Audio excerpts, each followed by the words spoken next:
Hi guys, Chris from the Ultimate Recycler here. I've been going to do this little test for a while on my worms. We went to Melbourne yesterday and drove past a few takeaway shops and grabbed some minimum or the smallest fries or chips you can buy. Some call them regular, some call them small, some are extremely small. We had Hungry Jacks, McDonalds, Red Rooster and KFC, which are sort of the main four in Australia. So they're all different sizes and they're different sort of values. KFC chips were $2.95 and there's a fair amount of them in there. This was yesterday, so they've gone cold now. We don't eat chips, we're on a keto diet. I haven't had a box of chips for 3 years now. I don't miss them either. We did try one and they were really bland and we thought, oh, we're not missing anything. Anyway, I bought some for the test. Red Rooster were $3.25. They were the dearest, but there's quite a lot in there.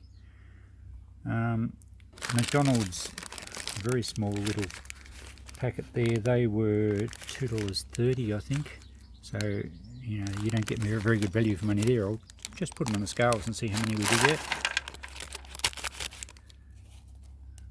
Okay, they don't look very appetizing. There's not even 50 grams for $2.35. So, yeah, fairly average there. Hungry Jacks is the same, around about the same quantity. Oh, a little bit more, 50 grams. And they were only $1, so Hungry Jacks represents the best value, I found. But as I said, we don't eat them anymore. I don't think they're particularly good for your health, and this test will see what the worms think of them. So I'll spread them out in a little testing bay and we'll just see if the worms have any preference and if they even eat them, because who knows what's in these things. Obviously it's potato, but the salt may have an impact on how the worms go. And I did read once that some of these takeaway outlets actually have almost a sugary syrup in them to make you eat more. So anyway, we'll put them in the worm farm and see how they go.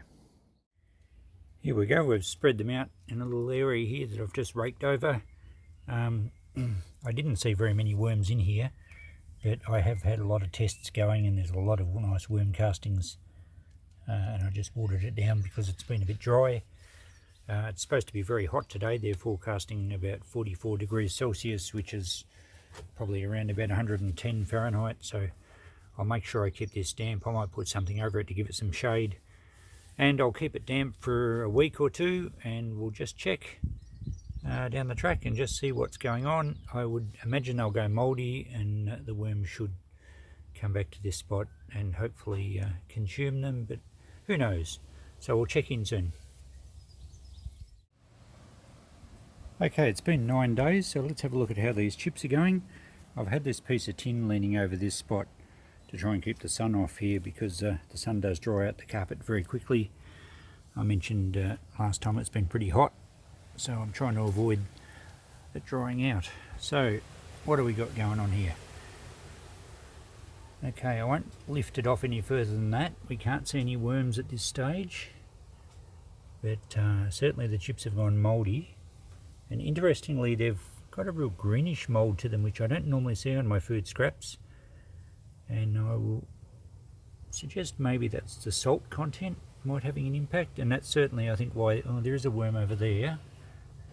But I think the worms are going to hang off a bit until the salt sort of leaches away from the food, because I believe that can cause some problems. Anyway, we'll leave it another week or so and have another check. Let's do another follow-up on these chips, or these fries. It's been around about 2 weeks since we last did an update, and then we did 9 days or something from the first time they were put down, so we're a bit over 3 weeks in. See what's going on. No, okay, the worms have moved in. Let's take this off a bit. Oh yes. Oh geez, the chips look disgusting. Let me get my little scratcher and have a look in here.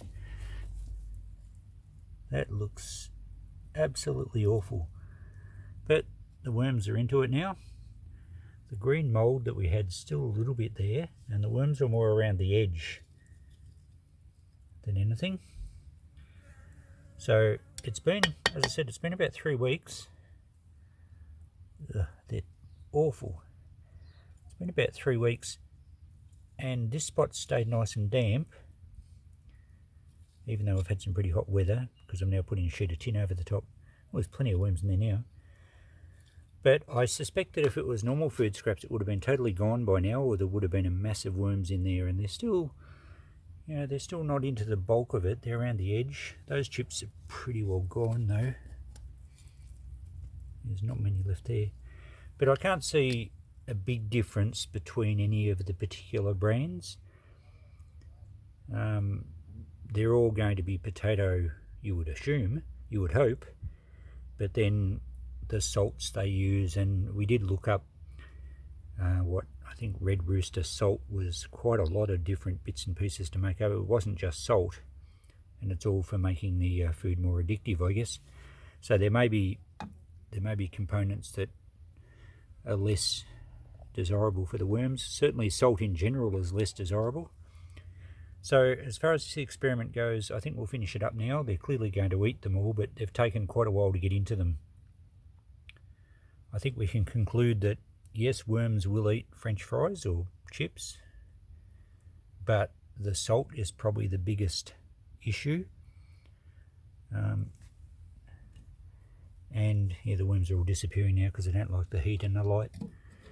But what I should do, and I think I'll do a separate video, I'll do a comparison on chips, perhaps from our local takeaway shop, and I'll do one sample unsalted, no salt. I'll do another sample with salt as you'd normally order them, and I might slice up some potato that isn't even fried or cooked in oil, and we'll do a bit of a three-way comparison there.